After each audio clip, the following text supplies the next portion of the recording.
Comment se protéger contre le harcèlement sur Internet ? Une start-up française a lancé en 2017 l'application Bodyguard qui permet de filtrer les messages de cyberharcèlement. En septembre 2021, à l'occasion du France Digital Day, je recevais son créateur. Bonjour Charles Cohen. Bonjour Jérôme. Vous avez donc mis au point cette application anti-harcèlement sur les réseaux sociaux. D'ailleurs, ça vous a rapporté plusieurs prix. Vous avez été lauréat de plusieurs, vous avez reçu plusieurs distinctions. Bon, comment ça marche Bodyguard ? Qu'est-ce que c'est exactement ? Alors, ce qu'on a fait, c'est qu'on a créé une technologie qui a pour but de repérer les contenus haineux sur Internet.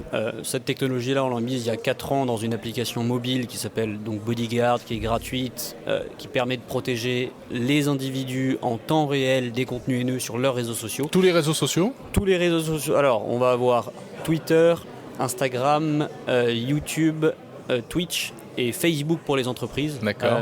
Là où on va protéger. Donc j'installe ça sur mon smartphone et après, comment ça se passe ? On télécharge, on installe, on personnalise sa modération. C'est aussi ça qui est intéressant parce qu'une petite fille de 8 ans n'aura pas les mêmes volontés de modération ou de protection qu'un gamer de 40 ans sur Twitch. Bien sûr. Qui va être un peu plus permissif. Donc chacun configure la sévérité de sa modération.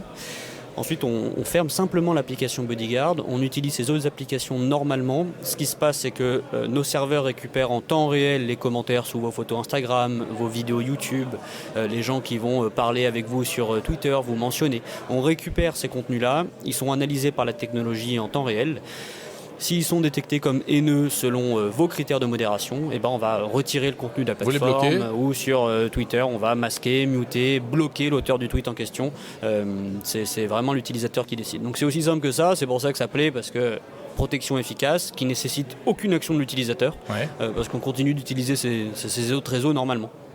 Donc, est-ce que malgré tout, ça ne dénature pas un petit peu le réseau ? Enfin, je veux dire, finalement, alors c'est bien, ça évite de se prendre des cochonneries en pleine figure comme ça, mais d'un autre côté, ça n'empêche pas qu'elles soient dites, ces cochonneries, et ça peut aussi avoir d'autres conséquences, non ? Exactement, c'est super intéressant d'aborder ce sujet-là.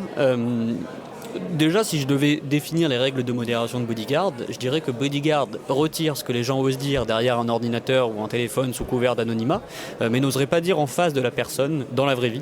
Et c'est assez intéressant d'élargir ces règles de modération à ça.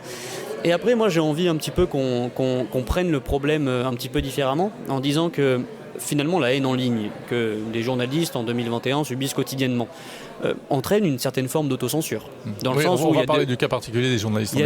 Mais alors ça touchait les journalistes historiquement, mais en fait ça touche tout le monde. Dans le sens où il y a énormément de monde qui maintenant n'ose plus s'exprimer, s'exposer publiquement sur Internet. Donc j'aime bien prendre le problème à l'envers en disant finalement Bodyguard n'est pas un outil de censure, au contraire c'est un outil qui va viser à finalement libérer la liberté d'expression, libérer la parole, parce que les gens, une fois protégés, finalement ils osent aborder les sujets qu'ils souhaitent aborder et ils n'ont plus peur de se faire insulter. Donc en fait, c'est finalement ces contenus haineux-là qui sont une entrave à la liberté d'expression.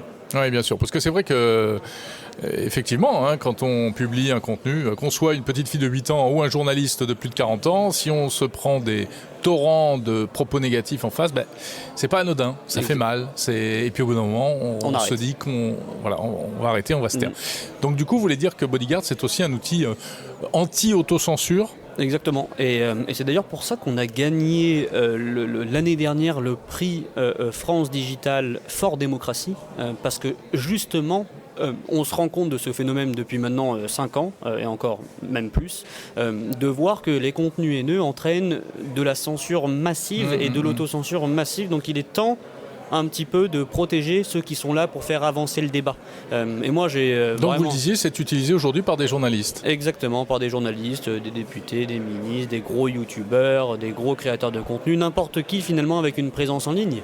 Et je n'ai aucun scrupule à retirer des contenus haineux pour justement protéger ceux qui sont là pour faire avancer le débat. C'est pour ça qu'aujourd'hui, vous développez aussi votre solution à destination des entreprises, plus seulement des particuliers. Exactement, même problème pour les les entreprises, que ce soit Brut avec les réseaux sociaux, leurs réseaux sociaux, ou que ce soit un France Télévisions avec l'ensemble de leurs employés, de leurs journalistes.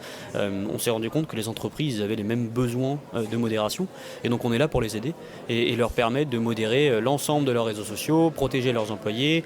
Parfois ils ont même des sites, des forums, des blogs, et on peut brancher notre technologie à l'intérieur pour justement effectuer une modération aussi à ce niveau-là. Quel est le taux de réussite ? Est-ce que c'est du 100% ?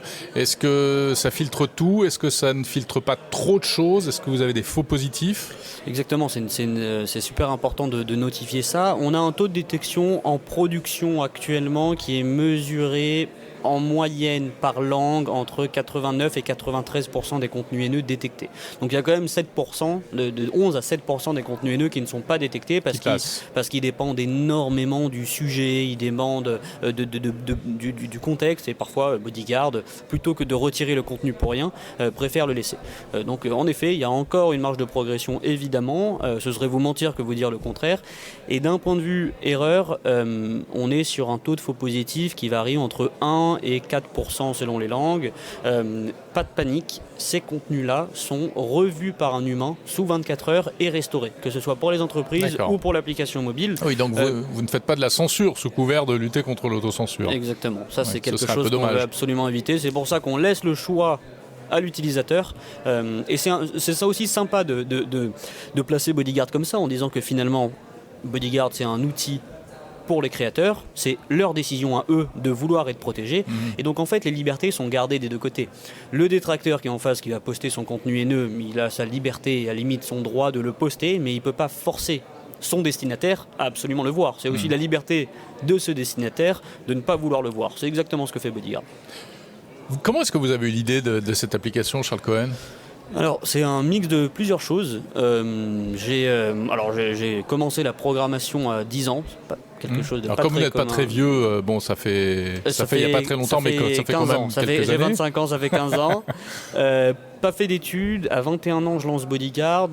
Deux choses. Parce que déjà, moi, j'ai toujours voulu avoir un impact un petit peu positif, si possible avec mes compétences.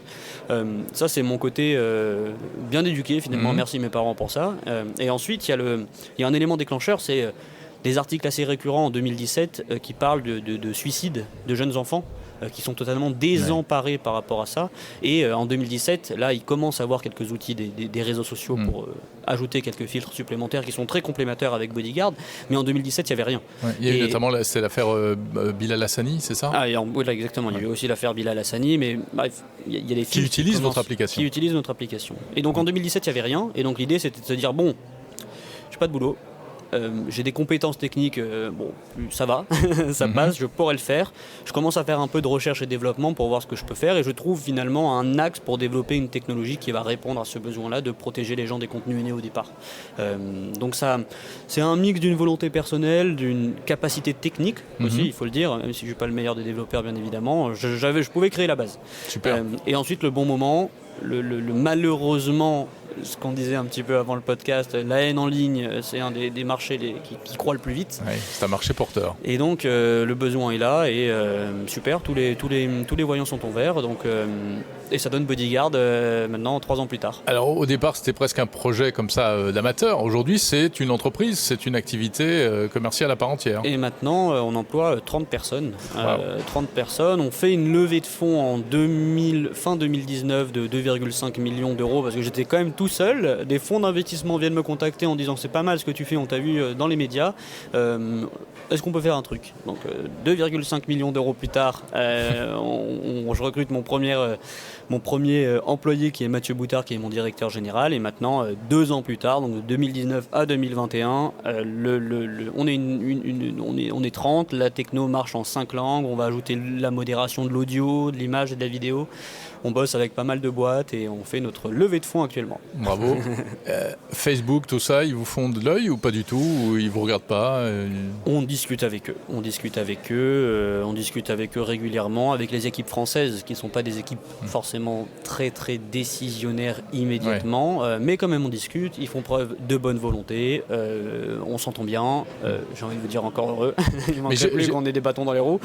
Non, bien sûr, mais pour les connaître un petit peu, j'imagine que ils ne pourront pas forcément intégrer une solution comme ça, parce que c'est trop intrusif finalement sur le contenu des gens. C'est pour ça qu'il faut laisser le choix à l'utilisateur. Exactement comme on fait avec Bodyguard, de laisser le choix. Comme un contrôle parental, voilà, ce sont les gens qui décident de l'installer ou pas finalement. Exactement, comme rendre son compte Instagram privé ou non, c'est le choix de l'utilisateur. Et nous on a la même vision en disant que je sais très bien que Bodyguard ne plaît pas à tout le monde et qu'il y a des gens qui s'en fichent de ces contenus-là, et d'ailleurs je leur dis bravo, parce que c'est le meilleur comportement à avoir. Mais parfois il n'y a pas tout le monde qui arrive à avoir ce mental et ce recul. Donc laissons le choix aux utilisateurs, tout en ayant une technologie qui filtre bien, qui ne fait pas d'erreur, etc. Donc voilà, on discute et on verra bien. Et on verra bien. Merci beaucoup Charles Cohen. Merci à vous. Application Bodyguard à télécharger gratuitement sur tous les bons App Store. Exactement. Merci.